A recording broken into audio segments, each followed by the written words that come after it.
How did you become a writer? College में play लिखते थे ना हम, और उसके अंदर होता था एक रोमांस एंगल और ये सब, तो कुछ ऐसा बोल दिया था मैंने उसको, नादान जमाना हमें इश्क सिखाता है, क्या जमाना नहीं जानता कि हम ये इश्क कहलाते हैं। इंसान के अंदर क्या पैरामीटर हो जिसमें हम ये कहें कि ये अच्छा कंटेंट था, ये बुरा कंटेंट? कोई पैरामीटर नहीं है ये कहने का कि यार ये अच्छा है या बुरा है, बट क्रिंज चीज को बहुत ज्यादा प्यार मिल रहा है तो तुम्हें बहुत ज्यादा गुस्सा आता है। तो अंत में I feel like it's not the creators mistake. मैं तो क्रिएटर की गलती नहीं मान रहा, मैं तो ऑडियंस की गलती मानता हूँ। देश के जवां दिलों के धड़कन the heartthrob of Hindi poetry is finally been caged hopefully.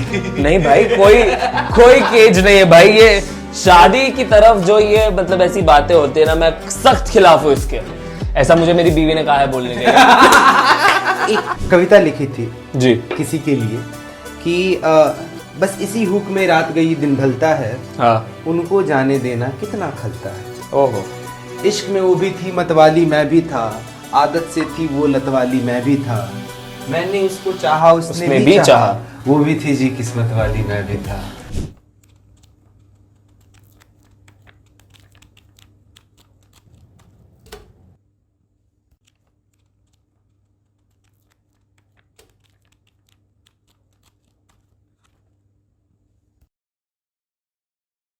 नमस्कार सभी को, मेरा नाम शुभम श्याम है और स्वागत है आपका खाने बनाने और बतियाने के इस स्पेशल शो में जिसका नाम है किचन की कविता है। इश्क दुनिया की सबसे ज़रूरी चीज़ है। हालांकि यूं भी कहा जाता है समाज में कि इश्क दुनिया की सबसे मूर्खतापूर्ण तरीका है जीने का। यूं भी कह लीजिए कि ये सबसे खूबसूरत बगावत है। बगावत उस समाज से जिसने गाली गलौज को, जंग को सरेराह होने की इजाज़त दे रखी है और सारी पाबंदियाँ इश्क पे डाल रखी है। दुनिया में यदि कुछ खूबसूरत हो सकता है तो इश्क के जरिए हो सकता है। एक लंबी कविता की कुछ पंक्तियां हैं, संभालिएगा कि कितने असभ्य हैं तुम्हारे आदर्श जो ईश्वर के आधे स्वरूप को स्वीकार करते हो। कितने असभ्य हैं तुम्हारे आदर्श जो ईश्वर के आधे स्वरूप को स्वीकार करते हो। गीता का अनुसरण करने वालों को धर्म बना दिया और प्यार करने वालों का बहिष्कार करते हो। अरे ईश्वर ने तो स्वयं कहा है स्नेह मुक्ति का मार्ग है करुणा धर्म की आत्मा। ईश्वर ने तो स्वयं कहा है स्नेह मुक्ति का मार्ग है करुणा धर्म की आत्मा, अर्थात मोहब्बत करना सीख जाओ मिल जाएंगे परमात्मा। हाँ मैं अपराधी हूँ आदर्शों के अनुसरण का सूली पर चढ़ाओ मुझे।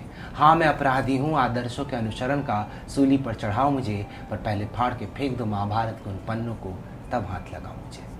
हालांकि आज मैं यूँ बावरा नहीं हो गया कि चलते चलते इश्क की बात कर रहा हूँ।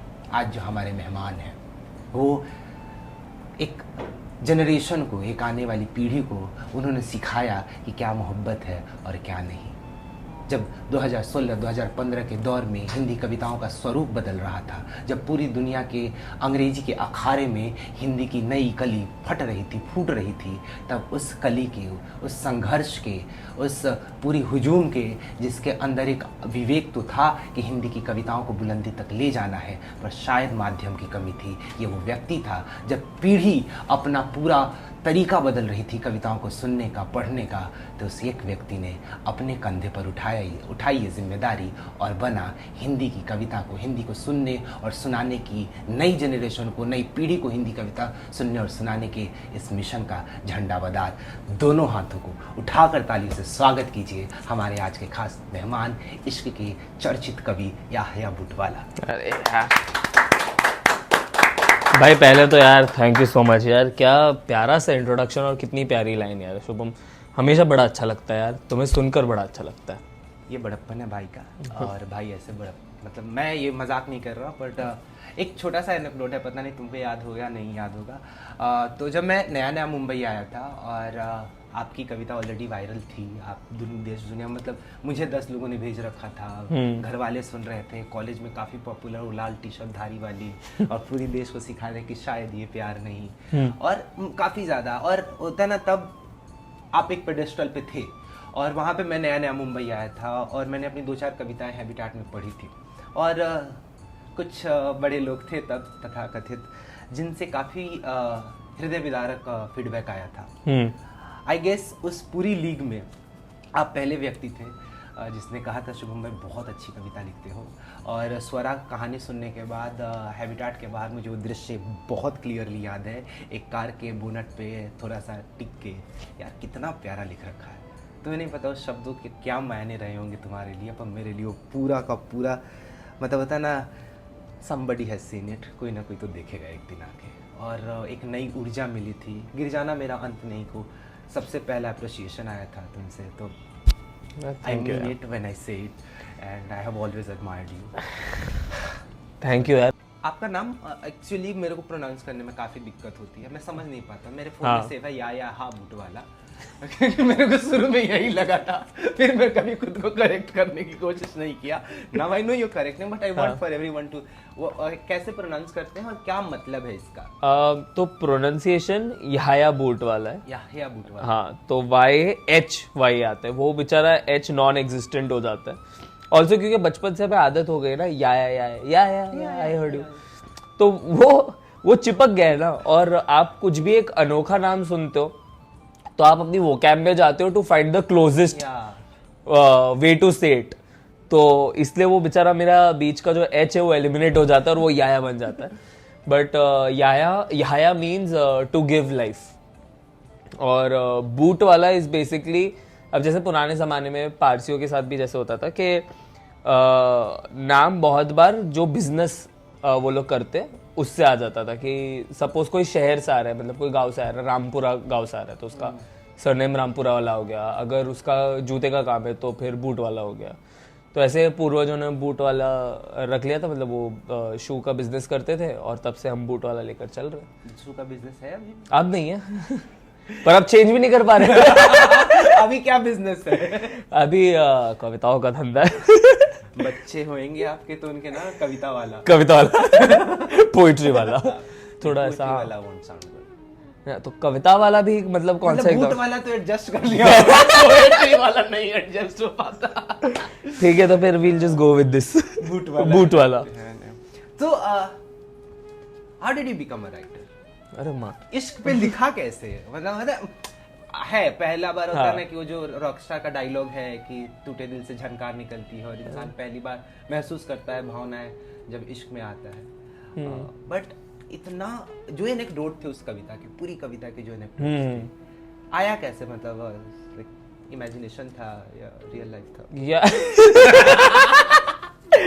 यार रियल लाइफ तो ऑब्वियसली था ही, बट यार मुझे लव के बारे में ऐसा लगता है ना कि एक रिलेशनशिप तो चाहिए आदमी को कुछ भी कहने के लिए, मतलब कोई भी ओपिनियन फॉर्म करने के लिए। वो तो आप कोई भी टॉपिक पर कह सकते हो ना, कि until unless you've not been in the situation, not gone through it, आप उसके ऊपर सही से कह नहीं सकते। हालांकि अब इंटरनेट पर बहुत आसान है हर चीज़ के ऊपर कहना, क्योंकि सिर्फ 1 मिनट के लिए बात करने तो 1 मिनट के लिए ऊपर से बात हो जाती है। पर मुझे ऐसा लगता है कि शायद वो प्यार नहीं है, इसलिए भी आया था क्योंकि मैं ना मुंबई में बड़ा हुआ हूँ, तो एग्जैक्टली आई एग्री। और थोड़ा है प्रिविलेज बैकग्राउंड, जैसे आप ज्यादातर लोगों को आप देखोगे जो भी पोएट्री सर्किट में कोई दूसरे शहर से आया है, अकेले रह रहा है ना, तो जब आपके पास वो वाली सही स्ट्रगल्स रहती है ना, तो आपकी कहानियां अलग चल रही है।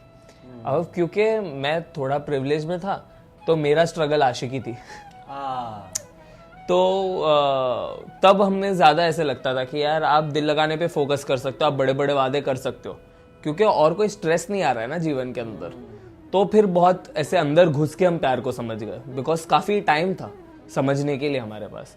मुझे याद है कॉलेज में भी मुझे किसी ने ऐसा बोला था कि यार अरे तू प्यार व्यार के ऊपर ऐसे, मतलब क्योंकि कॉलेज में प्ले लिखते थे ना हम, और उसके अंदर होता था एक रोमांस एंगल और ये सब, तो कहते थे यार तुझे प्यार क्या समझ में आता है।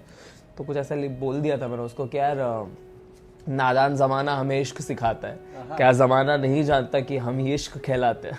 इंसान के अंदर हम ही इश्क कहलाते हैं भाई। And then he became the definition of इश्क। हाँ, मुझे ऐसा लगता है मैनिफेस्टेशन ऐसे ही चलता है कि ऊपर वाला भी देख रहा है, ओहो बड़ी बात कर दी है, चलो तथास्तु, खामखा 4 लोगों के सामने नाक कटवा लेगा वरना। पर हाँ, तो शायद वो प्यार नहीं वाज इन अ वे, मेरा उस वक्त ब्रेकअप हो गया था, तो आप तरीके ढूंढते हो ना इंसान को वापस ऐसे कहने के लिए कि यार क्यों जा रहे हो तुम्हें पता है how much I feel for you, आप वापस आ क्यों नहीं जा रहे हो। तो शायद वो प्यार नहीं, वो एक तरीके से वो आखिरी पुकार होती है ना जो आप लगाते हो कि यार ये सुनकर तो इंसान मुड़ जाएगा शायद। तो वो इंसान तो मुड़ा नहीं, पर काफी लोग जुड़ गए साथ, तो I think everything happens for a reason. तो this poem happened for a reason के एक ग्रुप ऑफ पीपल और a great piece of audience just comes along. Group of people. हम देखो, मुझे थोड़ी ह्यूमिलिटी रखनी पड़ती है, मतलब ग्रुप ऑफ ग्रुप. मतलब यदि हम ऐसे लिस्ट निकालें वायरल पीसेस की, तो that is I think first Hindi poem that gone viral. नहीं, आई थिंक उसके पहले दो थी. सबसे पहले अरण्या जौहर की वायरल हुई थी. English poem. That was an English poem and it had a lot of international acclaim, but of course it was one of the first viral pieces. उसके बाद हुसैन हैदरी की हिंदुस्तानी मुसलमान हो गए, which went viral between lot, मतलब वो काफी news channels पर भी आए और साथ ही साथ it touched a different target audience. I remember his interview on NDTV with Ravish Kumar. और उसके बाद शायद वो प्यार नहीं आए. शायद वो प्यार नहीं became viral because it touched upon a very common topic, relatable topic, और कॉलेज की आवाज बन गई. जहां पर आप यूथ को आप थोड़ा भी छेड़ देते हो ना और आप उनके साथ एक हो जाते हो, तो देन थिंग्स गो. कन्वर्सेशन के बीच में आपने कहा था ना कि आजकल काफी आसान हो गया कि 1 मिनट है इंटरनेट पे, आप किसी भी मुद्दे पे बोल के. अभी बीइंग एन इंजीनियर मुझे पता है पीछे का algorithm is not judging the kind of content you are creating. किस तरह का कंटेंट है, क्वालिटी क्या है, उसको नहीं फर्क पड़ता. सो हाउ, मतलब होता है ना, क्या पैरामीटर हो, you being the viral one writing Hindi poetry, क्या पैरामीटर हो जिसमें हम ये कहें कि लाइक ये अच्छा कंटेंट था, ये बुरा कंटेंट था. Like are the numbers the only parameter? क्या मतलब ऐसे तो लाइक बुरे से बुरे चीज वायरल हो रहे हैं, तो what is the parameter of judging good poetry? यार प्रॉब्लम क्या है ना कि your and my parameter will be very different. तीसरा इंसान आ जाता है, उसका भी बहुत अलग रहेगा. तो अच्छी बुरी कविता के मतलब जो मेरे लिए अच्छा है वो शायद तुम्हारे लिए ठीक हो सकता है. मैं जितना समझा हूं ना, pieces that sort of are around hate speech, या फिर जो सिर्फ आपको एक बहुत चीजी चीज चिपकाने की कोशिश कर रहे हैं ना, एक तरीके से कि वो 2 लाइन ऐसी हो कि जैसे एक चीज है, अगर प्यार के ऊपर आपने 2 लाइन लिखी है और उसके अंदर शराब या सुट्टा आ गया, तो अपने आप एक ऑडियंस तो उठ ही जाएगी कि हाँ हाँ मैं खाना डाल दो सब, हाँ हाँ सही बात है. चांद से उतर के इंसान चाय और सिगरेट तक पहुंच गया. थोड़ा देर और रुकिए. पर कोई पैरामीटर नहीं है ये कहने का कि यार ये अच्छा है या बुरा है. बट वो मुझे अंत में ना ऐसा लगता है कि कई बार ऐसी आप चीजें देखते हो, it's not just about poems, it's just about content in general. कई बार आप चीजें देखते हो और आप ऐसे सवाल करते हो खुद से, ये वायरल क्यों है, और आप खुद पर सवाल उठाना शुरू करते हो कि आप अपनी कैपेबिलिटीज पर क्वेश्चन करना शुरू करते हो कि यार मैं सही कर रहा हूँ कि नहीं.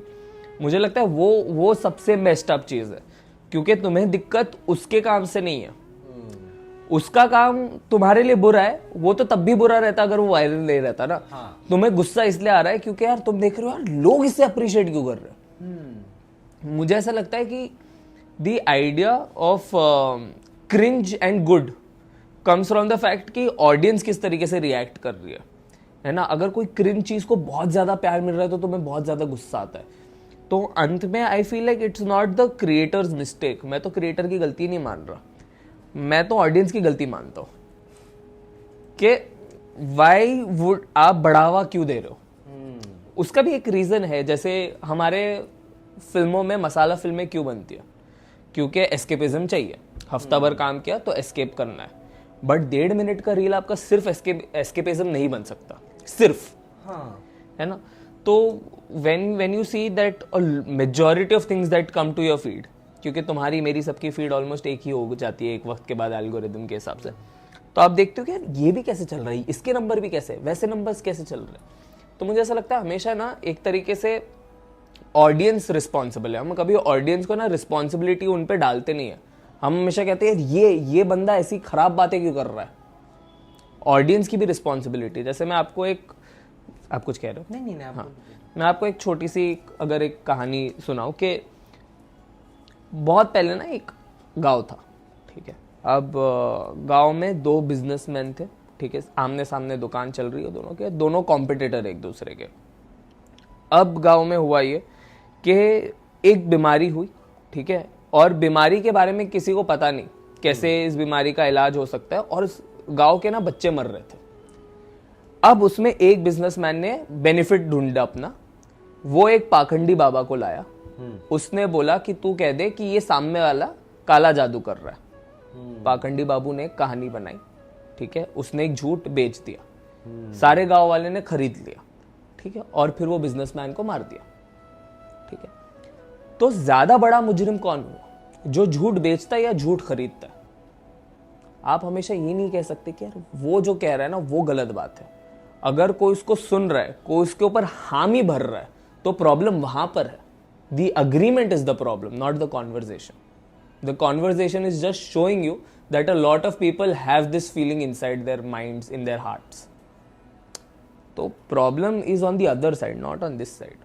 We are always trying to target ये इंसान गलत है, यहाँ पर बात चल रही है। तो as an artist where does that leave you? मतलब क्या कर सकते हो फिर तुम ऐसी सिचुएशन में जहाँ नफरत बहुत आसानी से हर आर्ट फॉर्म में बिक रही है? यदि हम to name a few, Kashmir files हो गए, या हर तरह के जिंगोइज्म की जो बात है, हर मतलब जिंगोइज्म बिक रहा है, हाँ, है ना? ऐसे सिचुएशन में मतलब होता ना कि देयर वाज अ टाइम जब हम अमन की आशा जैसे प्रोग्राम्स करते थे, हाँ, जहाँ पे मतलब होता ना कि हम वैश्विक शांति की बात करते थे, वसुधैव कुटुंबकम, और अचानक पिछले 5-10 सालों में the entire world has turned right and there is nothing right there. So ऐसे सिचुएशन में जहाँ नफरत बहुत आसानी से बिक रही है एंड एक के बाद एक उन्होंने उम्मीदों के मीनारे ध्वस्त हो रही हैं, हर वो व्यक्ति जिससे आप उम्मीद लगा के बैठे हो कि ये नहीं गिरेगा, you will see some them joining the jingoism. ऐसे सिचुएशन में a person who believes in peace, calmness, truth, fact, कि नहीं यार ये गलत है, कुछ तो मतलब बुनियादी सिद्धांत बना के चलेंगे कि कहाँ सही और कहाँ गलत की एक बारीक लाइन खींचेंगे अपने लिए। तो as a writer where does that leave you? यार पता है, as a writer and as a human ना, I am very conflicted about it. क्योंकि एज अ राइटर बहुत गुस्सा है, तो एज अ राइटर आप एक कविता लिखते हो, आप लोगों को जगाना चाहते हो कि आप क्यों कर रहे हो ये, आपको दिख नहीं रहा है कि आपको नफरत बेची जा रही है, आप नफरत खरीद रहे हो, आप जो चाह रहे हो वो कितना गलत है। कि जैसे जब हिटलर के वक्त पर भी when the Germans were also with him, पर ठीक है, जब the US army came right, and वो लोग ने जब कॉन्सेंट्रेटेड कैंप्स देखे सारे, तो सारे जूस की कंडीशन देखकर वो पहले सारे जर्मन्स को लेकर आए। एक सीरीज है डिज्नी पर, बैंड ऑफ ब्रदर्स, उसमें ये बहुत प्यारा सीन है जो मेरे दिमाग में चिपक गया कि वो गांव से ना सारे जर्मन्स को लेकर आए और उन्हें दिखाया जूस की हालत क्या है, और उन्होंने कहा तुम दफन करो इन्हें, जो मर चुके उन्हें तुम दफन करो। और वो दफन करते करते सब टूटे, सब रोए, सबको अपनी अपनी गलती का एहसास हुआ। वो क्योंकि आपने इतनी कड़क दीवार बनाकर रखी ना तुम्हारे सामने, और वो दीवार भी पता है कैसे बनती है, हम हमेशा ऐसे कहते हैं ना कि तुम्हारा दिमाग नहीं चल रहा है क्या, तुम्हें दिख नहीं रहा है क्या, पर उसके पीछे का बहुत साइकोलॉजिकल रीजन है। साइकोलॉजिकल रीजन ये है कि जब तुम्हें भूख लगी रहती है ना, और तुम्हें कोई कहता है कि तुम भूखे इसलिए हो क्योंकि वो तुम्हारा खाना छीन कर भाग गए, तो तुम अपने आप मान लेते हो कौवा कान ले गया। Hunger doesn't give you time to think, to argue, hunger only makes you angry. तो आज बेरोजगारी भी बहुत हाई है, हर चीज इतना मतलब महंगाई की वजह से हर चीज क्यों इतनी मुश्किल हो गई है, इट्स अ ग्लोबल इशू। हाँ, तो इसकी वजह से आपको अगर कोई बोल देता है कि these people are responsible for everything bad that's happening to you, anything bad that happens to you, this person is responsible, that person is responsible, तो आप बहुत जल्दी अग्री कर लोगे। आप क्यों नहीं अग्री करोगे? क्योंकि आपको ऐसा लगता है this is a solution. But जब again in that scene when they have to bury the people, they have to bury the Jews, and they realize कि यार ये हमने क्या किया, हमने ये गलत किया। क्योंकि अंत में जब आप किसी मुर्दा को देखते हो, आप अपने आप को उसमें देख लेते हो ना, आप एक इंसान को इंसान की तरह देखना शुरू करते हो। आंकड़े की जगह शरीर आ जाता है, चेहरे आ जाते हैं, आंखें आ जाती हैं। Until unless वो आंकड़ा है, आपको फर्क नहीं पड़ता। अंत में सब कितना कंकाल है। आसान है हमारे लिए ये कह पाना कि 40-45 हजार लोग गाजा में मारे गए या 1200 लोग इजराइल में मारे गए। कितना मुश्किल है देख पाना वो दृश्य। एक मतलब इसी लाइन पे एक फिलोसफर थी, उनका ये कहना था कि 60-70s की, मैं नाम भूल जाता हूँ, लोगों के लाइनें याद रह जाती हैं कि when somebody is lying constantly and you know that they are lying and they know that they are lying, उनका मकसद ये नहीं कि आपको अपनी झूठ का यकीन करा दे, उनका मकसद ये है कि आप इस बात का यकीन कर लो कि कोई सच नहीं बोल रहा है। और आपके जहन से वो सच और झूठ का वो जो फर्क है वो मिटा देने के बाद आप सही और गलत का फासला छोड़ दोगे, भूल जाओगे। और जब एक भीड़ हो जाएगी आपके पास जिसको क्या सही है और क्या गलत है ये पता ही नहीं होगा, तो उस भीड़ से आप जो चाहे वो करा सकते हैं। यार भीड़ का कॉन्सेप्ट ही है ना कि लोग झुंड में, तो लोग अपने आप लीडर ढूंढते हैं। झुंड अपने आप नहीं काम करती, उनको एक लीडर चाहिए होता है जो दिशा बता दे, तो वो दिशा में भागने लगेंगे। बहुत पहले की एक फिल्म है आई एम इंडियन करके, तो सनी देओल की, आई थिंक तुमने देखी है? हाँ, इंडियन, यस इंडियन, हाँ। उसमें एक मैं कहता हूँ ना, मैं सिनेमा से बहुत सीखा हूँ। तो सनी देओल अपने गजब का सोर्स है सीखने का, बट एनीवे तो सनी देओल का कैरेक्टर डैनी के कैरेक्टर को, हाँ, ऐसे गिरफ्तार करने जा रहा है। तो डैनी के कैरेक्टर ने ऐसा किया है कि उन्होंने ना भीड़ जमा करके रखी है और उन्होंने कहा है कि भीड़ में उन्होंने अपने 4 आदमी डाल दिए जो अगर मुझे यहाँ से गिरफ्तार करके गए तो तुम आग लगा देना, ठीक है। तो पूरी भीड़ है और अभी बस एक्टिवेट होने ही वाले, वो 4 लोगों बोल के रखा है। स्टार्टिंग में एकदम शुरुआत में 4 लोग खड़े हैं जो कह रहे हैं हम नहीं ले जाने देंगे, हम नहीं ले जाने देंगे। तो सनी पाजी बंदूक निकालते हैं, चारों को गोली मार देते हैं, ठीक है। और चारों मर जाते हैं, भीड़ स्कैटर हो जाती है। और जैसे भीड़ चली जाती है तो सनी पाजी उनको खड़े हो जाने के लिए कहते हैं और वो कहते हैं कि तुमने अपने 4 आदमी भीड़ में बिठा दिए आग लगाने के लिए, मैंने 4 आदमी रखे तुम्हारी भीड़ को हटाने के लिए। तो ऐसे होता है ना कि भीड़ मासूम लोगों की है, उसमें एक इंसान को रख दिया गया कि तुम इनसे कुछ करवा दो। पहला पत्थर जो उठा देता है ना, पहला पत्थर जो फेंक देता है ना, तो भीड़ को लगता है कि हाँ ये सही है, यही करो।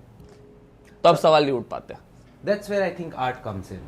हाँ, लाइक कि मैं कबीरा खरा बाजार में मांगे सबकी खैर, जी, ना ही काहू से दोस्ती ना ही काहू से बैर। मुझे ऐसा लगता है कि कई दफा इसकी शुरुआत बेहद बेसिक, जैसे एनिमल में एक डायलॉग है, हाँ जी, है ना, पूरी फिल्म ऐसे इंटरटेनमेंट पर्पस के लिए बहुत खूबसूरत रही होगी, बट हम इसकी यदि साइकोलॉजिकल एनालिसिस करें कि उसका क्या इम्पैक्ट पड़ता है, क्योंकि अपने को पता है कि जो ग्रास रूट लेवल पे लोग उसको कंज्यूम कर रहे हैं वो एक डिफरेंस क्रिएट करना भूल जाएंगे कि ये एक फिल्म था एंटरटेनमेंट के लिए, एक सिद्धांत नहीं था जिंदगी जीने का। यदि लोग फिल्मों से मैं तो सही चीजें सीख रहा हूँ भाई। उसमें रणवीर कपूर का कैरेक्टर जब कहता है ना कि दुनिया में मर्द शिकार करने के लिए जाते थे, युद्ध लड़ने के लिए जाते थे, फिर वो कमजोर मर्द आए जिन्होंने कविताएं लिखने शुरू करी और महबूब को झूठे वादे किए कि अब लगता है कि ये बात की, मतलब मुझे पता है इसका जवाब क्या होगा पर मैं चाहता हूँ कि जनता को पता चले कि इसका जवाब जो है वो क्यों है। भाई आप दिनकर साहब को पढ़ो, तुम्हारी आत्मा ना कांप गई ना उनका काम पढ़कर। यार कमज़ोर आदमियों ने कविता नहीं लिखी है। मुझे ऐसा लगता है कि आर्ट के लिए बड़ी हिम्मत लगती है। वो ये कि अभी चलो ठीक है, राइटर वहाँ पे बैठकर ऐसे लिख रहा था कि ये ताली बज जाएगी इस लाइन के ऊपर, बज गई, ठीक है। पर कोई भी आर्ट फॉर्म को मतलब किसी भी आर्ट फॉर्म के पीछे पागल होना, किसी भी आर्ट फॉर्म को फॉलो करना बहुत हिम्मत का काम है। किसी भी समाज में किसी भी टाइम पीरियड में बहुत मुश्किल रहा है।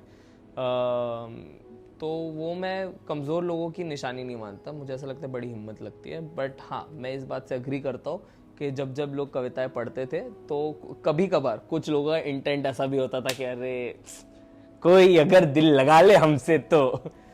तुम किसी भी म्यूजिशियन को देखो, वो बैठे कहीं पर, ठीक है, उसकी इर्द गिर्द जब भीड़ बन जाती है, हम सब प्यार के भूखे और हर कोई है ना ऐसे भाग्यशाली नहीं होता कि उसको प्रेम पहली बारी में मिल जाए, है ना। तो फिर वो ऐसे स्पेसेस में बैठकर कि आप अपना काम कर लेता है, फिर लोग आते हैं आपने बहुत बढ़िया काम किया, ये वो बातचीत होने शुरू होती है और फिर वहाँ से चीज़ आगे बढ़ जाती है। तो art does help, art does help. मतलब नहीं, ये तो फिर एक आर्ट का एक पर्सपेक्टिव हो गया कि इश्क के लिए लिखी गई चीजें हैं। हाँ, पर कई दफा जैसे समाज के लिए बगावती कविताएं भी लिखी गई हैं। हाँ, जैसे विद्रोही साहब की औरतें हैं कि मतलब उनकी एक पंक्ति है कि चलती हुई औरतें समाज को भागती हुई नजर आती हैं, क्योंकि समाज बहुत धीरे से आगे बढ़ता है। बहुत खूब। अदम गोंडवी साहब की चमारों की बस्ती की कविता, आइए महसूस कीजिए जिंदगी की ताप को, मैं चमारों की गली में ले चलूंगा आपको। तो इस तरह की जब सोशल कविताएं होती हैं, रामधारी से दिनकर की परशुराम की परीक्षा, या उनकी रश्मि रथी भी हाँ। एक सोशल मतलब होता है ना, उन्होंने लिखी है कर्ण की जिंदगी, पर उनके जो बीच बीच में पंक्तियां हैं जो कमेंट करती हैं, लाइक सौभाग्य न सब दिन सोता है, देखिए आगे क्या होता है, या जब नाश मनुष्य पे छाता है पहले विवेक मर जाता है। तो इस तरह की बातें जो एक होता है ना कि सिद्धांत की एक बुनियाद तय करती हैं। उनकी एक और एक कुरुक्षेत्र, उसमें एक पूरी की पूरी पंक्ति है कि जब तक मतलब सारांश कुछ ऐसा है कि जब तक समाज कवियों को, कलाकारों को, विद्वानों को, वैज्ञानिकों को राजाओं से ज़्यादा महत्वपूर्ण नहीं मानेगा, तब तक युद्ध को नहीं रोका जा सकता है। और ये बात उन्होंने लिखी है 60 के दशक में। तो इस तरह की कविताएं सुनने पढ़ने के बाद मैं पूछना ही चाह रहा हूँ कि इश्क के लिखने का कभी ऐसा लगता है कि अब इस मुद्दे पे बर्दाश्त के बाहर हो गया, अब कुछ कहना ही पड़ेगा, मतलब I know it's a compulsion कि लाइक वी ट्राई कि यार नहीं पढ़ना है ये पचरे में, मतलब बहुत गंदगी है कि हम एक बार पढ़ गए तो समाज इतना असहिष्णु है, इतना अनफॉरगिविंग है कि जरा सा लीक से हट के थोड़ी सी गलती हुई और उसका पूरा का पूरा वर्षों का मेहनत ऐसे पानी में बहा दिया जाता है लोगों का। तो इस डर के माहौल में मतलब या ये कहते हुए मैं नहीं चाहता ये कहना कि किसी पॉलिटिकल पार्टी के, कोई ज़रूरत नहीं है, समाज की बात कर रहा हूँ मैं, ना पॉलिटिकल पार्टी की, ना किसी संगठन की, ग्राउंड लेवल पे जो हमारे अपने लोग हैं, हमारे अपने हिंदुस्तानी या वैश्विक समाज के लोग इतने असहिष्णु हो गए हैं, ऐसे सिचुएशन में कभी ऐसा लगता है कि ये मुद्दा अब हो गया, इसमें बर्दाश्त के बाहर हो गया, अब लिखना पड़ेगा?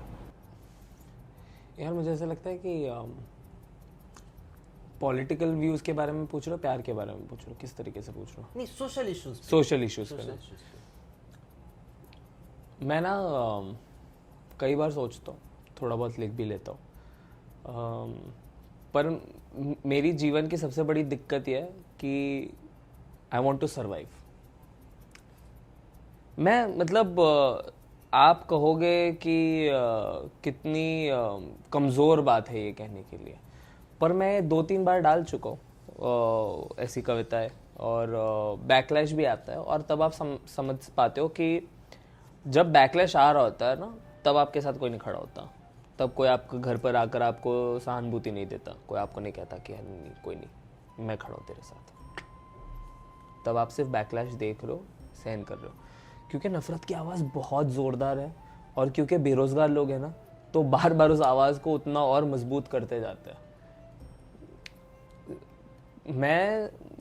मेरे पे जब बैकलैश आया था तो मेरे कमेंट सेक्शन में ना 20 गाली होती थी जिसके बदले 1 दिल आता था। 20 गाली 1 दिल, 20 गाली 1 दिल।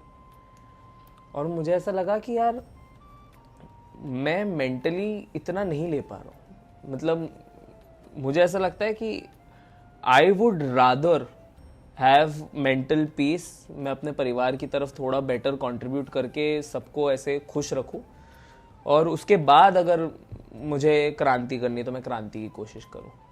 पर आपको क्रांति के लिए सबसे ज़्यादा बात दिमाग में यही रखनी पड़ेगी कि आपके साथ कोई भीड़ नहीं है, आप अकेले ही हो। आपके साथ भीड़ जुड़ गई एक दिन अचानक तो बहुत बढ़िया, लाजवाब हो गए, पर उस भीड़ के भी आप लीडर कहलाओगे। सबसे पहले आपको ही उठाया जाएगा, सारे जो दंड है पहले आपको ही देखने पड़ेंगे। तो जब तक आपके जिगरे में वो हिम्मत नहीं आती है, तब तक या तो आप इंतज़ार करो कि कोई दूसरा लीड कर ले और आप उसके साथ फॉलो कर लो, आप उसके पीछे पीछे चल लो कि हाँ आप सही हो, या तो फिर आप चुप रहो। मुझे लोग कहते हैं ना, being apolitical is a curse. I agree, but I understand why. People are not apolitical, no one is apolitical, everybody has a political opinion, people are just too scared to say it out loud. बहुत डर है भाई, बहुत डर है। आप किसी एक नॉर्मल सी कोई ऐसे राह चलता है इंसान भी जब कोई इंटरव्यू ले रहा होता है, मस्ती मस्ती में कोई आपको एक सवाल पूछ लेता है, आप उसमें कुछ एक जवाब दे देते हो, उसमें हकला भी जाते हो, कुछ गलत भी बोल देते हो, तो इंटरनेट आपको माफ नहीं करता। तो लोगों में ही वो स्वभाव नहीं है। तो आप जो कह रहे हो ना, मैं क्रांति लाना चाहता हूँ, मैं सबके लिए कुछ अच्छा करना चाहता हूँ, पर सब आपके साथ है ही नहीं. You feel the world has more good. That is how people who want peace, जो क्रांति करते ना, वो इसलिए लड़ पाते क्योंकि उन्हें लगता है कि there is more good than evil. I see that there is more evil than good. And है, मतलब मुझे तो ऐसा लगता है. आपको अभी बहुत बार आपके रील्स पर आएगा कि एक सेकेंड ऑफ कुछ काइंडनेस होता है ना, एक जेस्चर ऑफ काइंडनेस, और उसको कितना बड़ा कर दिया है. पर जब मैं देखता हूँ मुझे तो ऐसा लगता है कि ये तो नॉर्मल होना चाहिए था ना. हाँ, ये तो नॉर्मल था. ट्रू. अगर नॉर्मल को इतना हमने ऊपर करके देख लिया कि ये तो कोई नहीं कर पा रहा है, तो फिर तो हम कितने पीछे हैं एज अ सोसाइटी. हम कितने पीछे चले गए. ट्रू. तो लड़ने के लिए चाहिए हिम्मत भाई, बहुत ज़्यादा हिम्मत चाहिए. आज के समाज में तो बहुत ज़्यादा हिम्मत चाहिए. You have to be mentally prepared, you have to be ready for the backlashes. जो लोग आपके साथ हामी नहीं भी भरते, जो लोग आपके साथ हामी नहीं भी भरते, वो भी आपको मजाक बनाएंगे. जैसे कमेंट सेक्शन के अंदर आप देखोगे तो not everyone is an opposite party person, right. Some people are just laughing on you because they find you funny, और they find कि अरे ये तो देखो अब कल गायब हो जाएगा, आज इसने ये बोला कल ये गायब हो जाएगा. सेलिब्रेटिंग द वॉयलेंस, सेलिब्रेटिंग तो एक कविता है, अपभ्रंश ही है, खुद की ही है, लिखने की कोशिश करी थी मैंने. मैं ना ऐसे 3-3 महीने पे कसम में उठाता हूँ कि मैं अब नहीं लिखूंगा. पर मैं पिछले 2-3 महीने से इंस्टाग्राम पे गायब हूँ. कुछ लिख दिया था, लोगों को बुरा लग गया. हाँ. तो मैं ऐसे कस्में उठाता हूँ और फिर एक दिन बर्दाश्त के बाहर हो जाता है. और तब लिखा था कि मैं नहीं कर सकता बगावत, मेरे कविताओं के किरदार कर सकते हैं. वाह. किरदारों के नहीं होते हैं माँ बाप, और होते भी हैं तो वो नहीं हो पाते हैं अपने माँ बाप के. उनके पास सामर्थ्य है लड़ने को प्रशासन से, उनके पास शक्ति है झेलने का हर वो दंड जो प्रशासन देने को तैयार है. मैं नहीं कर सकता वो काम, क्योंकि मेरे पीछे बेहद उम्मीद से खड़े हैं मेरे बुजुर्ग माँ बाप. वाह. मैं एक चीज ऐड करूँ इसमें. मुझे ना जो आइडियल इमेज है ना ऑफ क्रांति, अगेन फ्रॉम सिनेमा, मेरे सारे ख्वाब सिनेमा से आए, और इसमें जिम्मेदार है शाहरुख साहब. ठीक है. फिर भी दिल है हिंदुस्तानी देखी है तुमने? फिर भी दिल है हिंदुस्तानी मेरे लिए बहुत खूबसूरत फिल्म है. उसका जो लास्ट सीन है ना, तुम आज की तारीख में देखो, तुम्हें गूज़बम्स आए तो तुम बता देना. उसका लास्ट सीन ये है कि शाहरुख खान टीवी पर जाता है, सेलिब्रेटेड जर्नलिस्ट है, goes on TV and he plays a clip and he tells everybody कि we have to save Paresh Rawal. हम सबको परेश रावल को बचाना पड़ेगा, क्योंकि परेश रावल को बचाना अच्छाई की जीत है. आपको बुराई को हराना है तो आप सब साथ आइए. और फिर ना पूरा शहर आ जाता है. मुझे आज भी वो मोमेंट याद है. सिर्फ शाहरुख खान है, जूही चावला है, जॉनी लीवर, सब कैरेक्टर्स है. शाहरुख खान को पुलिस पीट रही है, मारते मारते शाहरुख खान जमीन पर गिरे हुए हैं, और फिर अचानक सब स्लोमो होता है. जूही चावला भागकर शाहरुख के पास आती है और शाहरुख खान को कहती है, अजय नाम है कैरेक्टर का, कि देखो अजय, हम अकेले नहीं है, अजय हम अकेले नहीं है. और फिर आप एक भीड़ को देखते हो, ठीक है, जिनके हाथ में तिरंगा है. वो तिरंगा फेंकते शाहरुख की तरफ, शाहरुख पकड़ता है, और जो पुलिस वाला उसको मार रहा था उसके कंधे पर रख कर उसको हटा देता है. कितनी खूबसूरत बात है, आज नामुमकिन है.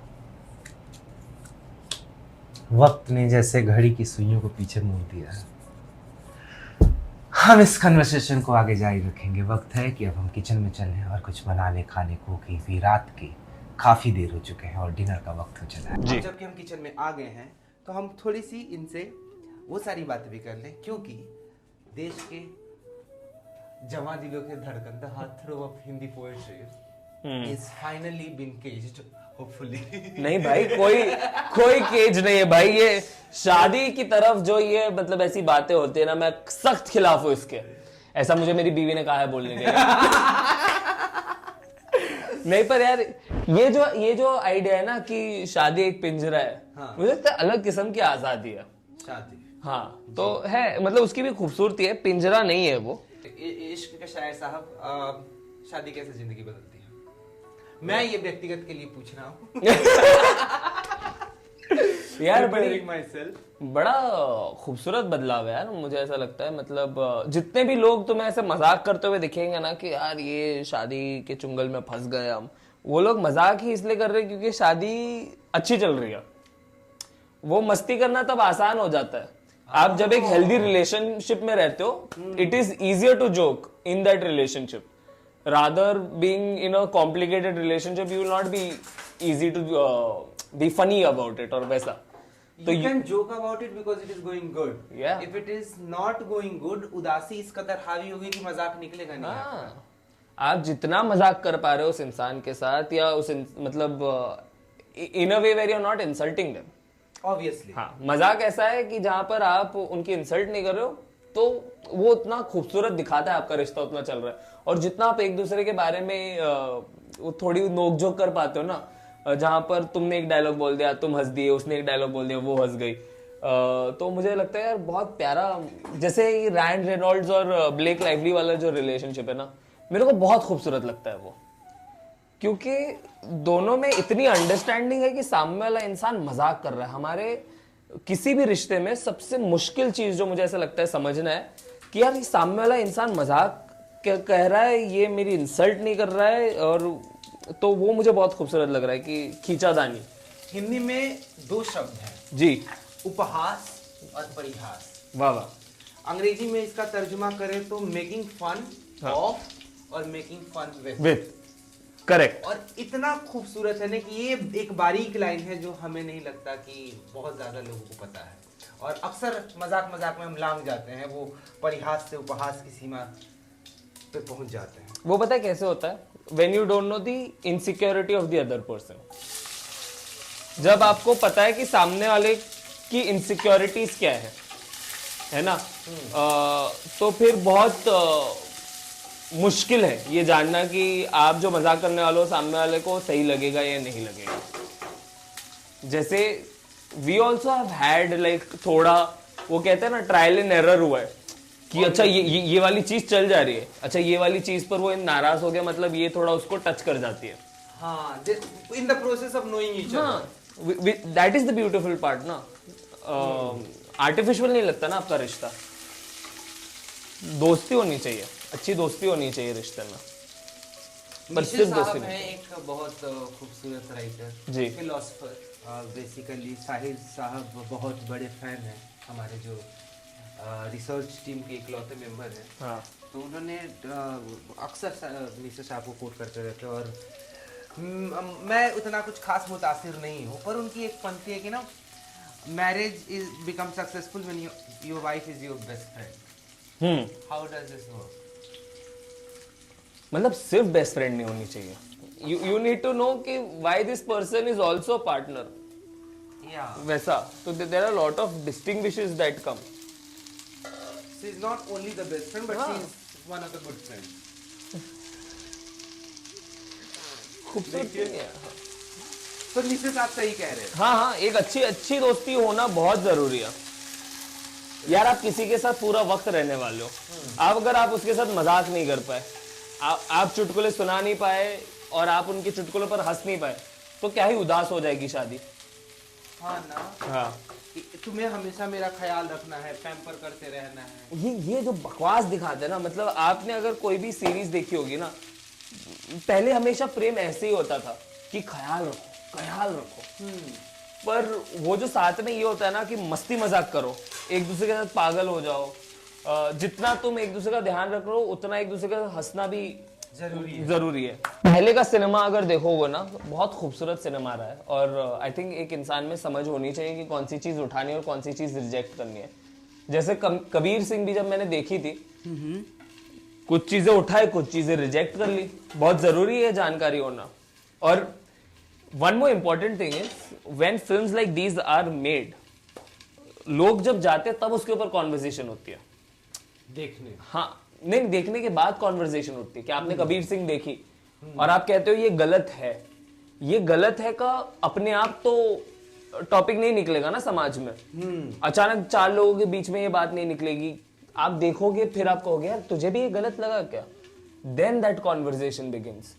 And it is good that it always has an external resistance also, कि अगर 4 लोग सेम बात पर हामी भर लिए तो सही हो गई, पर एक इंसान बोलता है कि यार पर अगर ऐसा हो, इस तरीके से देखा जाए तो then you are having a good conversation, you are having an argument. किसी भी सोसाइटी के लिए, ग्रोथ के लिए एक अपोजिंग व्यू बहुत जरूरी है, भले ही तुम्हें कितना भी गलत लगता हो, पर एक अपोजिंग व्यू होना बहुत जरूरी है, without the idea of propagating violence.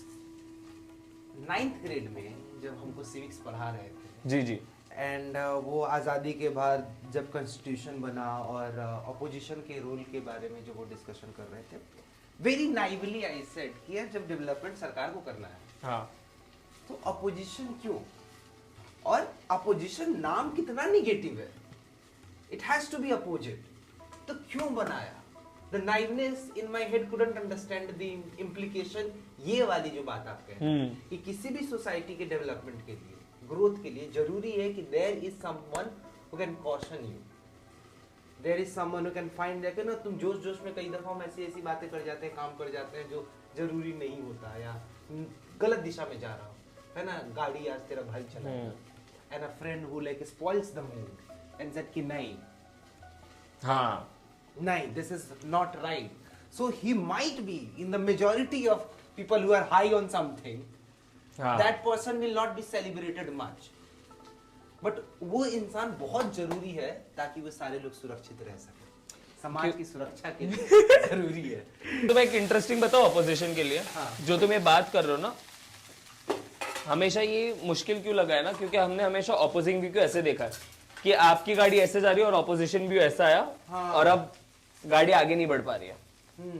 Opposition क्या करता है ना, वो आपको चिजल कर रहा है कि वो आपकी स्पीड बेहतर करना चाह रहा है. हाँ. अगर आप ऑपोजिशन को सही तरीके से लो, आप अपनी जर्नी में हो, आप अपनी यात्रा में हो, एक अपोजिंग व्यू आपको एक्चुअली मदद कर रहा है कि तुझे पता है तेरी स्पीड क्यों कम है, क्योंकि तेरी गाड़ी में शायद ये कम होगा, या वो बेटर हो सकता है तेरी गाड़ी में. तो वो बेसिकली आपकी गाड़ी को हेल्प कर रहा है. बट आजकल हम हमेशा ऑपोजिशन को ना ऐसे देखते हैं कि भाई ये इंसान ना जलता है. There is a big difference between criticism और लाइक जेलेसी. या अगर आप क्रिटिसिज्म को अच्छी तरीके से ले रहे हो, जैसे हम पहले जब पोएट्री सर्किट की शुरुआत हुई थी, तो हम तो यार हमें बहुत क्रिटिसाइज किया जाता था. आई थिंक कि जब सामने वाले की नीयत साफ स्वच्छ हो तो क्रिटिसिज्म बिकम्स हेल्दी. क्रिटिसिज्म हमेशा है ना ऐसा होता है कि आपको सहलाया जाता है कि अरे तू जो कर रहा है ना, हाँ, वो बेहतर हो सकता है, ये होता है ना तो अच्छा है. क्रिटिसिज्म अगर चाटे की तरह पड़ता है ना, हाँ, तो वो गलत लगता है. जब आपको बोलता है अरे तू सब गलत कर रहा है, ये कैसा क्रिटिसिज्म हुआ, ये तो ओपिनियन बन गया. Criticism is where they tell you this is where you can get better. Betterment of society किधर है, यहां पर है. वैसा हम हर चीज सोसाइटी पर लेकर आते हैं ना प्रेम से. I think at the end वही है यार, मतलब ना इश्क समाज की सबसे खूबसूरत बगावत है. बिल्कुल, बेशक. अब हमें बनानी है चपाती. भिंडी तो अपने वक्त के साथ बनती रहेगी धीरे धीरे. भाई इम्तियाज अली को पता नहीं उसने तमाशा में क्या सोच लिया था भाई. हाँ, झंडे जो लाल कलर के उसने लगाए थे. If you see this film, if you see the scene, अगर तुम साथ हो, तो उसमें दोनों ने ये कपड़े क्यों पहने? क्योंकि भाई इम्तियाज को सही लग रहा था. इम्तियाज ने देखा कि बैकग्राउंड क्या है और हमारे कैरेक्टर के रंग क्या होने चाहिए. तुमने कहा no colours mean something here. हाँ, over explaining things. I know this is gonna rub some people very badly. हाँ, है ना. ट्रू लव क्या होता है भाई? True love. हाँ, ये नॉट ट्रू लव. ये क्या होता है? ये कैसा, ये भी एक बहुत ही विचित्र कॉन्सेप्ट है. ट्रू लव क्या होता है? ये हम भाभी जी से पूछेंगे कि आया भाई ऐसा पूछ रहे थे ट्रू लव क्या होता है. ये अगर प्रेम है, हाँ, तो सच्चाई होगा. अगर प्रेम है तो सच्चाई होगा, और जब सच्चा नहीं है तो प्रेम नहीं है. ट्रू लव वाला कॉन्सेप्ट जो है ना यार, ये मुझे बहुत ही ऐसे, ये पता है कहां से आता है कि आपका पहला रिलेशनशिप जब नहीं चलता ना, तो लोग आपको सहानुभूति देने के लिए कि वो तुम्हारा ट्रू लव नहीं थी. अरे पर वो लव तो थी ना. ये कैसा उसको डिमिनिश करने का तरीका है, ये उस इंसान को तुम्हारी जिंदगी से. Sometimes some things just don't work out, and good और सैड वो तो तुम्हें आगे पता चलेगा, पर प्रेम तो प्रेम था। मतलब हर रिश्ते की इज्जत होनी चाहिए उस रिश्ते के बाद भी, ये बहुत जरूरी चीज है। यूं ही नहीं लिखा जाता है शायद वो प्यार नहीं। एक कविता लिखी थी जी किसी के लिए कि बस इसी हुक में रात गई दिन ढलता है, हाँ उनको जाने देना कितना खलता है। ओहो इश्क में वो भी थी मतवाली मैं भी था, जी इश्क में वो भी थी मतवाली मैं भी था, आदत से थी वो लतवाली मैं भी था, मैंने उसको चाहा उसने भी चाहा, मैंने उसको चाहा उसने भी चाहा, वो भी थी जी किस्मत वाली मैं भी था, पर किस्मत के ऊंट ने करवट बदली है, उसका भी ये खेल अनोखा होता है, जब लगता है सब कुछ अच्छा अच्छा है, तभी जाने क्यों ही धोखा होता है, वक्त के आग में इश्क हमारा जलता है, उनको जाने देना कितना खलता है। अब वाई आई रोड दिस, होता ना कि हर कविता के पीछे एक कहानी होती है जो कवि आपको बताता नहीं है, ताकि वो इसलिए नहीं बताता है, जनरली हम इसलिए नहीं बताते हैं ताकि वो कविता फिर आप अपनी कहानी में जहां आपको हाँ मतलब जरूरत लगे आप डाल लो। मैं तुम्हें शायदो पे आने की कहानी बता दूं तो फिर शायदो पे आने आपके लिए खूबसूरत नहीं है, फिर तो आप मेरी दृष्टिकोण से ही देख रहे हो ना। हाँ कि आया के लाइफ में ऐसा हुआ था, हाँ तब उसने ऐसा लिखा था। जरूरी है कि तुम्हारी लाइफ में वो कब आई और वो किस तरीके से it's creating an effect. I think art का वही है ना कि आप अपने दुख दर्द या खुशी में जो भी लिख देते हो वो अपना पर्सपेक्टिव, पर सामने वाला जो लेगा उसका पर्सपेक्टिव बहुत अलग ही होगा, और वो जरूरी है वैसा मेंटेन रहे। क्यों थोपनी अपनी कहानी किसी और पर। हमारा खाना बन के तैयार है, हमने भिंडी की सब्जी बनाई, दाल पीली दाल का तड़का डाला है हमने, और चपातियां बनाई हैं। हम चलते हैं बाहर खाने पे, इस कन्वर्सेशन को आगे बढ़े। तो खाना हमारा तैयार हो चुका है। आपकी पोएट्री की हमने अब तक बातें करी जी, लेकिन हम जो पिछले कुछ सालों से लगातार देख रहे हैं, आप काफी ज्यादा लोग कविताओं से प्यार सिखाने के बाद आप मुस्कुराते हुए फ्रेम में उतरते हैं और फिर एक कहानी गुजर रही होती है उस फ्रेम से। इश्क के नए नए स्वरूप जो हम फिल्मों में देख रहे हैं, शॉर्ट फिल्मों में देख रहे हैं, उसके बारे में बता। लाइक व्हाट इज, क्या मंजिल कहाँ है, ख्वाहिश है? भाई मैं किसी को प्यार नहीं सिखा रहा पहले तो मैं वो क्लियर कर दो वरना गुरु घंटाल पकड़ के जो गालियां देंगे लोग। ये पार्टनर में जो सलमान खान की भूमिका थी मैं वो भूमिका नहीं निभा रहा। हाँ जी, बट हाँ यार, बड़े अलग अलग किस्म के रिश्ते बनकर आ रहे दिख रहे। तुम शॉर्ट फिल्म के बारे में पूछ रहे हो क्या? मेरे अलीशा के बारे में पूछ रहे हो? मैं बहुत अनजाना बन गया ना एकदम। हाँ ना, इतना स्वीट, इतना क्यूट, इनोसेंस प्रिटेंड करना आप किया आपने। एक्टिंग के बारे में, एक्टिंग जो आप कर रहे हैं वो चीज आपने जो लाइव हमें दिखाई है। हाँ सो एक्टिंग को लेके क्या वो है, मतलब अब पोएट्री का हमने देखा जर्नी एंड ऑल यार, एक्टिंग हाउ इट स्टार्टेड। मैं एक्चुअली निकला था एक्टर बनने ही। मैं एक्टर वाले सपने को जिंदा रख सकूं इसके लिए मैंने बाकी सारी चीजें सीखी है जीवन के अंदर। जैसे मैं साइंस कर रहा था 11th-12th में, तो इंजीनियरिंग में ही जाने वाले थे टेक्निकली। तो अब पापा को कन्विंस करना है ना कि क्यों नहीं करेंगे हम इंजीनियरिंग, तो अभी एक्टिंग बोल दिया। तो एक्टिंग क्या है वो, it is the strugglers life. वो तुरंत आपको पिक्चर पता है कि भाई जो बन जाते हैं वो बन जाते हैं, बट जो नहीं बन पाते हैं उनका कैसे चल रहा है। ट्रू।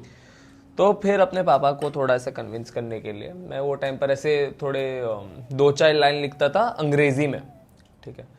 तो उसके बाद मैंने पापा को एक किताब दिखाई, उसके अंदर ऐसे 14-15 ये थी मेरी अंग्रेज में लिखी हुई लाइंस, अंग्रेजी लाइंस। हाँ, पोइट्री नहीं, मतलब वो 2 लाइनर्स टाइप्स ऐसे थी, ख्याल थे अंग्रेजी के, ठीक है। तो पापा ने पढ़े, पापा को बड़े खूबसूरत लगे। तो मैंने कहा कि मैं राइटर बनना चाहता हूँ। तो फिर मैंने और मम्मी ने एक कोर्स ढूंढा जिसके अंदर एक्टर और राइटर दोनों चीज़ बन सकूँ मैं, मतलब दोनों ख्वाब बच जाए कि पापा भी राइटर के हिसाब से डाल दे और मैं अपना एक्टिंग का भी थोड़ा थोड़ा ऐसे कर सकूँ। फिर कॉलेज के अंदर मैं थिएटर काफ़ी किया, मतलब पहले साल से ही थिएटर में घुस गए। और थिएटर में ऐसा होता था कि फर्स्ट ईयर में, आपके फर्स्ट ईयर में थर्ड ईयर वाले कहते थे कि तू बैक स्टेज काम करेगा, क्योंकि हमने भी हमारे फर्स्ट ईयर में बैक स्टेज ही काम किया। तो मैंने कहा मैं भाई आई डोंट माइंड, बट ये जो जबरदस्ती है आपकी कि आप मुझे मौका ही नहीं देना चाहते, वो मुझे सही नहीं लग रहा। तो फिर वो कहते तो कर लेते हैं, हाँ, पर ये जो तुमने अधिकार जताया है ना, अब तुम देखो। तो पूरे बागी माहौल के अंदर हमने कहा कि अब हम बनाएंगे एक प्ले, और हमने पकड़े सब जूनियर्स को ही, फर्स्ट ईयर वालों को ही, जो जिनके साथ सेम हो रहा था कि बैक स्टेज काम करना, बैक स्टेज काम करना, सबको पकड़ा, एक प्ले बनाया। प्ले कॉलेज में चल भी गया, बहुत बढ़िया चला। तो उसके बाद कॉलेज में अपना नाम थोड़ा ऐसे हो गया कि भाई आया डायरेक्ट भी कर लेता है, लिख भी लेता है। और ये सब क्यों हो रहा है? क्योंकि यह स्टेज पर एक्टर बनना चाहता है, यह एक्टिंग करना चाहता है। फिर कॉलेज के बाहर निकले, वापस एक्टर वाले को जिंदा तो रखना है ना, क्योंकि मैं जाता था ऑडिशन और ये सब, पर ऑडिशन के साथ थोड़ा सा आपको घर पे भी पैसे लाने पड़ेंगे, जिम्मेदारियां निभानी पड़ेगी। तो मैं राइटर जॉब भी ले लिया, तो वीकेंड पे जो जो ऑडिशन होता था वो करके आ जाता था, और फिर हफ्ते भर काम करता था। एंड देन पोइट्री हैपेंड कि from the angst of not being able to crack it yet is when poetry happened. तो हाँ यार, एक्टर बनने की ख्वाहिश ने हर चीज को जन्म दिया है मेरे अंदर, और हर चीज जो इर्द गिर्द चल रही है वो इसलिए क्योंकि यार एक दिन तो बनूंगा, और जब बनूंगा ना तो लोगों को पता चलेगा कि यार ये इसकी जिद ना खराब जिद नहीं थी। क्योंकि मैं ये मानता हूँ कि इंसान में जिद होना बहुत ज़रूरी है, और ये भी बात सही है कि इंसान की हर जिद सही नहीं हो सकती, पर मुझे पता है मेरी ये जिद बहुत अच्छी है, सही है मेरे लिए। और जब हो जाऊंगा ना मैं, तब लोग कहेंगे कि यार थैंक गॉड तूने ना, you did not back out of it. तो हाँ, जिद काफी निगेटिव शब्द हो जाता है। अंग्रेजी का शब्द है ना परसिवियरेंस, एकाग्रता। दोस्तों हिंदी का शब्द है आप लगे हुए हो उसी काम में, होता है ना इंटेंसिटी। कहीं कहीं पढ़ा था मैंने कि intensity doesn't matter, consistency does. एक लहर आएगी तो बहुत ताकत चाहिए होगी उस लहर को किसी पत्थर को हिलाने के लिए, और लगातार गिरता बूंद का पानी पत्थर की छाती चीर देता है। तो लगे रहने का फल मिलता है दुनिया में, जमाने में। अपन भी कोशिश में लगे हुए। वैसे खाना भी वाया ना। अभी तो मुझे क्या ही पता कि यहाँ कितनी एक्टिंग कर रहा है और कितनी सच। तो कैमरा बंद होते ही क्या बनाया भाई? रोटी चबा नहीं पा रहा हो, सब्जी निकलनी पड़ रही है। तो ना स्वाद अब खाने से मुझे याद आया, आपकी शादी हो गई जी, और एक मिनट, ये दोनों का रिलेशन क्या है? खुशकिस्मती से जी आपकी माता जी और आपकी धर्मपत्नी जी दोनों एक साथ रहते। प्रेमिका कहने वाले थे ना तुम? मुंह से निकलने वाला था, फिर बाद में याद रखा शायद लास्ट ईयर अपडेट हुआ। अपडेट होने के बाद भी प्रेमिका ही है वो। हमें तो मालूम है जन्नत की हकीकत, लेकिन तो और बात स्वाद का है जी, तो माँ का हाथ के खाना या बीवी के हाथ का खाना? तुम्हें लगेगा कि तुमने मुझे दुविधा में डाल दिया। कोशिश तो हमारी है। बीवी के हाथ का खाना, क्योंकि मेरी मॉम का हिसाब ये रहा है कि मेरी mom 2-3 dish, my mom has been a business person from the beginning. तो माँ ना घर पर रही है, और माँ ने हमें बहुत सही मतलब वक्त दिया है, ये सब दिया है। पर she is also kept like के जहाँ पर हाउस हेल्प आकर थोड़ा मदद कर सके ना, तो खाना हाउस हेल्प बना देती थी, माँ खिला देती थी। अच्छा, है ना? तो ऐसे क्या रहता था ना कि इसलिए आसान जवाब हो गया मेरे लिए। मेरे अंदर का बिहार सोच रहा था मम्मी बना नहीं यार, मम्मी ने बहुत ऐसे फ्यूचर, मुंबई में फ्यूचर किसी के लिए सिक्योर करने के लिए दोनों माँ बाप लग जाते हैं यार। और आपको शुरुआत में ऐसा लगेगा कि आप निगलेक्ट हो रहे हो, बट टचवुड मेरे पेरेंट्स ने वो भी होने नहीं दिया कभी। ऐसे मतलब मुझे महसूस नहीं होने दिया कि यार पैसे कमाने के चक्कर में वो लोग मेरे पे ध्यान नहीं दे रहे, क्योंकि बहुत ध्यान दिया। इसलिए मैं कहता हूँ कि उनकी स्ट्रगल्स भी रही है, बट प्रिविलेज ये है कि यार माँ बाप ने जितना हो सके अपनी ओर से उतना किया है। तो कहीं पर भी ये पॉसिबिलिटी नहीं रहती है कि यार आप कहीं पर बैठ के कंप्लेन कर लो। जिंदगी के सारे संघर्ष ऐसे कि हमने ही चुने, कोई और हमारे लिए कुछ ऐसे रख कर नहीं गए कि अब तुम्हें हमारे हिस्से का संघर्ष जीना है। मैं 9-10 साल का था जब घर वालों ने मुझे हॉस्टल में डाल दिया था। मुझे नफरत हो गई थी, ये कैसे सख्त माँ बाप है। 10 साल 9 साल का लड़का कितना बड़ा होता है। और वहाँ पे हॉस्टल वार्डन इतना, हाँ हॉस्टल वार्डन मतलब अपने किरदार को निभा रहे थे। अमरीश पुरी को यदि विलेन का किरदार दे दिया है तो विलेन का किरदार निभा रहे थे। एंड मैं बहुत रोता था। और मुझे ना बड़ी चिढ़ होने लगी थी कि यार अपने इतने बड़े घर में रहते हैं, बिग फैमिली, सब साथ में रहते हैं, मुझसे इतनी चिढ़ हॉस्टल में डालती। अब जब पलट के देखता हूँ तो मुझे लगता है यदि नहीं भेजा होता तो मैं भी बिहार की पगडंडियों पे जुबा केसरी करता हुआ दीवार। तो कई दफा माँ बाप के फैसले एक समय के लिए गलत लगते हैं, पर कोटा फैक्ट्री में जीतू भैया ने कहा है ना, माँ बाप के फैसले गलत हो सकते हैं, नियत गलत नहीं होती।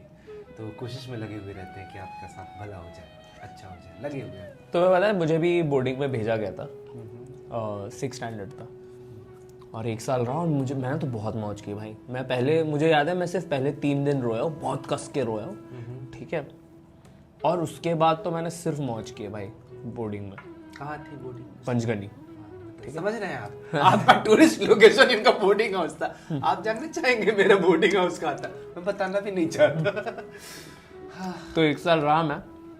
फिर है ना, महाराष्ट्र के वेस्टर्न घाट पे ऐसा जगह जहाँ गर्मी हो या सर्दी हो, कुहासा हमेशा रहेगा, जहाँ की वादियों में रौनक इतनी प्यार, ऑब्वियसली इंसान मस्ती करेगा। दोस्त भी बन गए थे। माँ बाप इम्पोर्टेंट हैं, पर बादल देख दो उतर रहे हैं। तो 1 साल रहा मैं। उसके बाद मैं तो कि 10वीं तक तो यहीं पे रहना। मम्मी पापा ने अगले साल ही बुला लिया। मेरी माँ कहती है रहा नहीं जा रहा है तुम्हारे बिना। मैं बहुत लाडला हूँ भाई मेरी माँ का। मेरी माँ को मेरे बिना नहीं होता, मतलब ऐसा नहीं, पापा का भी हो, अच्छा, पर माँ का थोड़ा ज्यादा हो। अच्छा था, मेरी माँ को इतना प्यार नहीं था। क्योंकि हमारे यहाँ बुला लिए थे तो कोई स्कोप नहीं था। लिटरली लेके the kind of place that we come in. अभी एक्टिंग हो गई, all the best for your acting future. Thank you. But ईश्वर का करम है, ऊपर वाले का करम है, आपकी पोएट्री काफी शानदार चल रही है। मतलब हिंदुस्तान में झंडा बदार होने के बाद भाई साहब ने अब सोच रखा है कि बहुत हो गया, अभी या तो हम मरीन ड्राइव पे परफॉर्म करेंगे या सीधे विदेश चलेंगे। इंडिया के शहरों में तो अब क्या ही जाना। So tell us about that, वो एक्सपीरियंस है, एक फील होता है ना। हाँ, वो कि हमारी जनरेशन में 2 तरह से कविताएं हो रही हैं मंचों पे। एक वो जो पीढ़ी दर पीढ़ी एक स्कूल ऑफ पोएट्री है, जिसमें बच्चे लगे हुए हैं, जिनमें बड़े बुजुर्गों की दया दृष्टि पड़ी तो आपको मंच दे देते हैं, आप उसमें गुरुजी का बहुत बहुत धन्यवाद, नथिंग रॉन्ग इन दैट। एक दूसरी जनरेशन है जिसने सोशल मीडिया को अपना कार्य क्षेत्र बनाया और बीच के सारे सूत्रधारों को हटा दिया, मैं और मेरी ऑडियंस। मतलब होता नहीं, जैसा वो हमारे घर में मम्मी कहती, दादी कहा करती थी कि मुझे और मेरे ईश्वर के बीच में मुझे कोई नहीं चाहिए, कोई होता ही नहीं मुझे बताने वाला कि क्या होगा नहीं होगा। तो ये जो नया, तो इस जनरेशन में आप इवेंट करने वाले, विदेश जाने वाले पहले हिंदी के कवि शायर हैं, कैसा लगता है बीइंग द फर्स्ट? यार पहला शहर जो किया था ना, जो आउट ऑफ इंडिया था, दुबई किया था हमने। तो तब बहुत खुशी हुई थी कि इंटरनेशनल जा रहे हैं, है ना, वो एक अलग खुशी थी। मेरी खुशी ये थी कि I am performing out of the country, and then a friend came up to me and he was very happy for me. मेरे साथ बैठा और उसने कहा तू रिप्रेजेंट कर रहा है। और वो अचानक वो शब्द पड़ता है ना, आपको एक बोझ जैसा महसूस होने लगता है कि यार ये जिम्मेदारी भी हो सकती है ना आपके ऊपर, कि आप जब विदेश जा रहे हो तो आप कुछ रिप्रेजेंट कर रहे हो, आप सीन को रिप्रेजेंट कर रहे हो। तो फिर आप सिर्फ ये माइंडसेट के साथ नहीं जाते कि यार वहाँ पर जाएंगे तो सिर्फ मौज करनी है। अब वहाँ पर ना बहुत डबल ट्रिपल सीरियसनेस के साथ काम करना है, क्योंकि एक बार आप जाते हो तो द्वार खुलते हैं, ठीक है, दूसरों के लिए। जैसे कि अभी ऑस्ट्रेलिया जा रहे हैं, तो ऑस्ट्रेलिया जाने के लिए I think me and Priya are the second set of artist are going to Australia, because हाँ, Aman and Nayab went and वो लोग गए, द्वार खुले भाई, परफॉर्मेंस, ऑडियंस, सबने इतना अच्छा एक्सेप्टेंस लाया ना ऑडियंस में। तो उसके बाद I think the doors have opened for the seen in a way, which is why Priya and I R going now. तो वही है कि जो आप जाते हो आप रिप्रेजेंट भी कर रहे हो सीन को उस तरीके से, तो एक अच्छी खासी एक जिम्मेदारी भी है कि ऐसा नहीं है कि आपको हाउसफुल करना है, पर आपको ऐसा करना है कि जो शो का प्रोड्यूसर हो और जो ऑडियंस हो वो ऐसा करे कि यार कैसे हमने खाली रख दिया यार कुर्सी, हमें और लोगों को पकड़ के लाना चाहिए था। That is the feeling that we have to induce. तो यार अभी ऑस्ट्रेलिया जाएंगे तो थॉट वही है। All the best. Thank you. हमारी दुआएं और बहुत हमारे भविष्य के सपने का आपके कंधे पे है जी। जहां से रास्ता शुरू हुआ था, शायद वो प्यार नहीं। जी।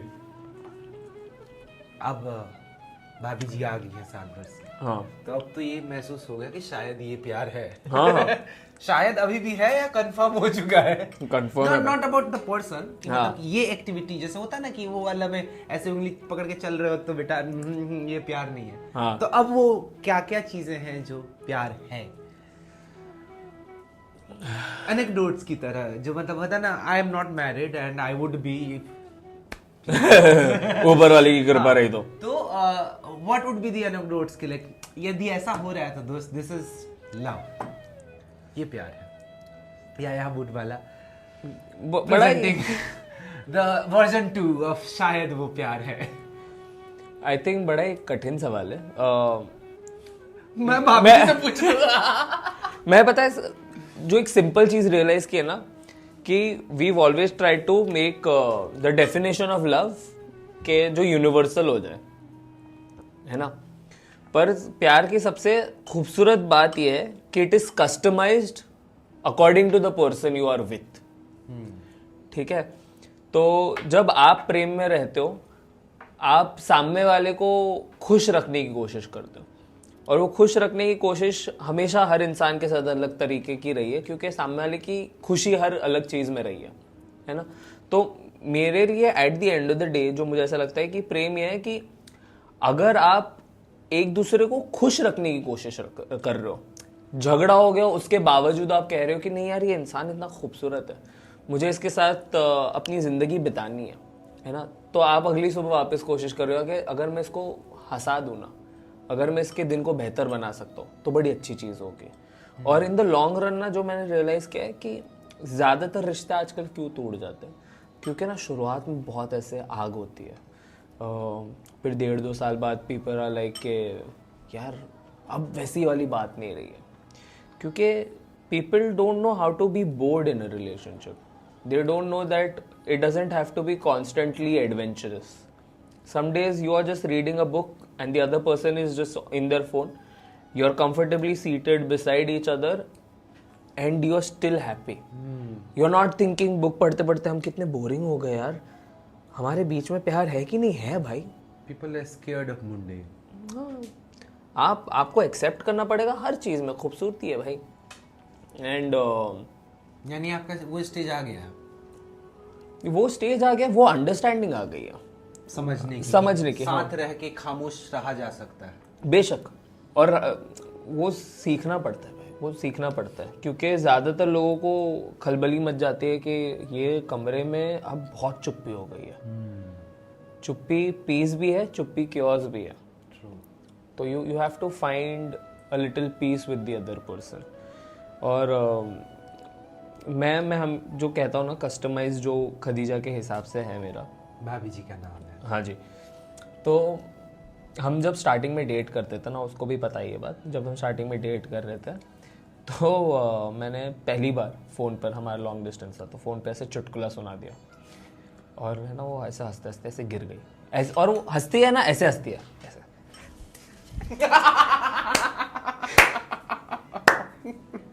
मैंने कहा ये मुझे रोज देखना है भाई, ये रोज देखूंगा मैं। और मैं शादी भी इसलिए कर ली, मैं लाइव देखना चाहता हूँ ये कैसे, ये गिर के मतलब वापस ऐसे आ कैसे पा रही है। तो मेरे दिमाग में ऐसे चल रहा है कि रोज ना एक चुटकुला तो सुना दूं, इसका मूड नहीं खराब होना चाहिए भाई, क्योंकि उसकी खुशी में अपनी खुशी ढूंढ पा रहा हूँ ना मैं। It is a comfortable. अब जो कि जोक की बात हुई और भाभी जी बैठी है सूट पे, तो एक लतीफा है, हाँ जी, पुराना मुशायरों का लतीफा है, मुझे बड़ा मजा आता है सुनना कि खाने से रिलेटेड, मुझे खाने से रिलेटेड बातें याद रह जाती हैं कि एक बड़े शायर कहते हैं कि यदि मान लीजिए, महिलाओं को संबोधित करते हुए कहते हैं, मान लीजिए आपके हस्बैंड डाइनिंग टेबल पे बैठे हैं और आपसे खाने की सब्जी के बावजूद अचार मांग लिया, तो ये मान के चलिए कि आपकी सब्जी में दम नहीं है, और दम आपके हस्बैंड में भी नहीं है कि वो ये कह सके कि आपकी सब्जी में दम नहीं है। वाह। तो और भाभी जी पलटने की कोशिश करी है उन्होंने, तुमने देखा ना, लाइव देखा ना, अभी समर सॉल्ट होता बैकवर्ड। भाई साहब, तो बड़ा मजा आया जी। या बूट वाला जी, जी बहुत बहुत शुक्रिया। हजरत या बूट वाला जी। आप सही कह रहे हो यार, एकदम एंड में तुमने। सिलसिला यूं बना रहे। ये 7 साल की दोस्ती और जान पहचान के बाद ये पहली बार है जब हम स्क्रीन शेयर कर रहे हैं। बहुत बहुत शुक्रिया अब बुटवाला साहब का आने के लिए। इनको इनके ऑस्ट्रेलिया टूर की बहुत बहुत बधाई। बहुत बहुत शुक्रिया। आप पूरे हिंदुस्तान की हिंदी को अपने कंधों पे लेके जो जा रहे हैं, हमारी ख्वाहिशों को, उम्मीद करते हैं कि ऑस्ट्रेलिया की सरजमी, वहाँ पे हमारे बसे हिंदी भाई बहन उस ख्वाहिश को, उस उम्मीदों का बोझ उठा सकें। बहुत बहुत शुभकामनाएं और बहुत शुक्रिया यहाँ आने के लिए। आपने तारीफ़ करी है खाने की कैमरे के आगे, उम्मीद है कि कैमरे के पीछे आप हमें गालियाँ नहीं बख्शेंगे। बाकी जाते जाते या भाई को उनकी मिल गई है ज़िंदगी में, इश्क लिखिए तो इश्क मिलता है, समाज की बदहाली लिखिए तो समाज की बदहाली इससे आती है। बहुत पहले कॉलेज में जब हमारी इकलौती गर्लफ्रेंड से ब्रेकअप हुआ था तो एक कविता लिखी थी, उस कविता के साथ आपको छोड़े जा रहे हैं। जिंदगी में जब तक कोई ना मिले तब तक उम्मीदों का सहारा रहता है। उसके हाथ पकड़े कविता है कि कोई तो हो जिसके इर्द गिर्द मैं रह सकूं, कोई तो हो जिससे उलझने में दिल की कह सकूं, कोई तो हो चाहे भाई बहन या माँ हो, दोस्त या महबूबा हो, कोई तो हो क्योंकि दिल एकांत नहीं रहना चाहता, क्योंकि जग शांत नहीं रहना चाहता। दुनिया की हर उठापटक के बाद दिल डर सा जाता है, हर आतंक से सिहर सा जाता है। जब निराशा की चादर ताने अरमाने सो जाती हैं, जब निराशा की चादर ताने अरमाने सो जाती हैं, जब उम्मीदों की तमहर किरणें नाउम्दी में खो जाती हैं, तब कोई तो हो जिसे अंधेरे में टटोल कर बाहों में भर सकूं, लिपट गले जिसके हर डर को सह सकूं, कोई तो हो जिसके इर्द गिर्द में रह सकूं। खुद खाना, खुद को खिलाना, खुद रोना, खुद को रुलाना, खुद हंसना, खुद को हंसाना, थक गया हूँ खुद के इस खुदगर्जी से। अब जीना चाहता हूँ किसी की खुशियों के लिए, किसी की मर्जी से। और कोई तो हो जो इस बेडूर पतंग को फिर से उड़ा सके, जो अपना के मुझ पर हुकूमत चला सके, मोहब्बत लुटा सके। कोई तो हो जिसके संग हंस सकूँ, आंसू में बह सकूँ, जिसे मैं अपना कह सकूँ। कोई तो हो जिसके इर्द गिर्द मैं रह कोई तो हो जिसके इर्द गिर्द मैं रह सकूँ, कोई तो हो जिससे उलझने में दिल की कह सकूँ। जब तक वो नहीं आता तब तक उम्मीद रखिए, क्योंकि उम्मीद रखने वालों के हिस्से ईश्वर लिखता है खुशियाँ भरपूर। ये एपिसोड आप तक पहुंचाने में हमारी मदद करी इरशाद ने। इरशाद एक पोइट्री कलेक्टिव है जो मुंबई में ओपन माइक्स और मुशायरा कराती है और नए पोइट्स की काफ़ी मदद करते हैं। और इस पूरे एपिसोड को यदि आपको पसंद आई हो तो आप अपने दोस्तों, मित्रों, परिवारजनों के साथ शेयर कीजिए, कमेंट कीजिए, लाइक कीजिए, सब्सक्राइब कीजिए, इंस्टाग्राम पे फॉलो करना ना भूलिए और जुड़े रहिए। और मिलते हैं आपसे अगले एपिसोड में। बहुत बहुत शुक्रिया।